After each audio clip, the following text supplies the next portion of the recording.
کېدو لپاره لاک ډاون په 15مه ورځ هم جاری دی.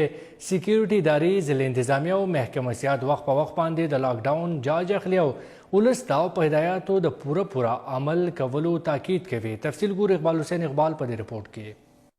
په ضلع کوروم کې د کورونا وایرس نه د بچ کېدو په لړ کې لاک ډاون په 15مه ورځ کې داخل شوی دی چې له کبله ټول کاروبار په ټپه ولاړ دي او غریب خلک د لوی کړاو څخه تیریږي. سکیورټي فورسز، ضلع انتظامیه او پولیس د لاک ډاون جاج اخیستو په لړ کې د بند بازارونو چکرونه لګوي او خلکو باندې زور اوري چې دوی د خپل کورونو پورې محدود اوسي. په دې لړ کې د کوروم ملیشي کمانډنټ کرنل جمیل الرحمن، وینګ کمانډر کرنل نوید عالم او میجر عدنان افریدي د منځنۍ کورمې ډوګر موسوزۍ سیمې دوره کړې ده. په لاک ډاون کې د سیمې د ولس د مرستې ستاینه کړې ده او مشرانو سره د لاک ډاون له کبله رامخته شوي په مشکلاتو خبرې اترې کړې دي. د کوروم ملیشي کمانډنټ جمیل الرحمن په ټوګر ای پی ایس کې جوړ شوی د 50 بسترو آیسولیشن وارډ کتنه هم کړې ده.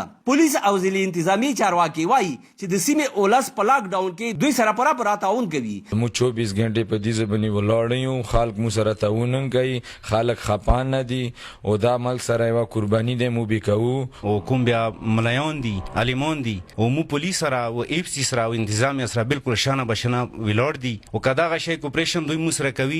ان شاء الله تعالی داغه کرونا ته مو ډیر زر شکایت ورکوو.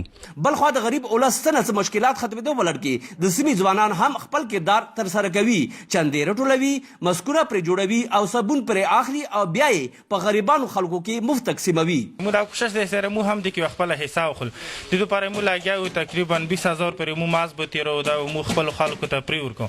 په دې کې مو څومره هم مهیر حضرات هغه ته مو د سره د شي کې تاسو مو سره هم بڑچر کړي ساوخلو او بقاعده مو سره خلک هم خاصه دي مو خپل علاقې کې کوم لوکل انتظامیه دی او مو کوم ام سی کوروم ملیشا دی هغه هم مو سره د شي کې تعاون کړي، مو سره ډونیشن کړي، مو سره روان وخت کې هم یقین دهنی کړي چې د شي کې مو تو سره بھرپور تعاون کوو تاسو خپل کار جاری وساتو.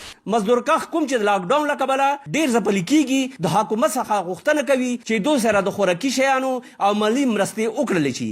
کیمرامین محمد بسیط سره اقبال حسین اقبال، خیبر نیوز، ډوګر، ضلع کوروم.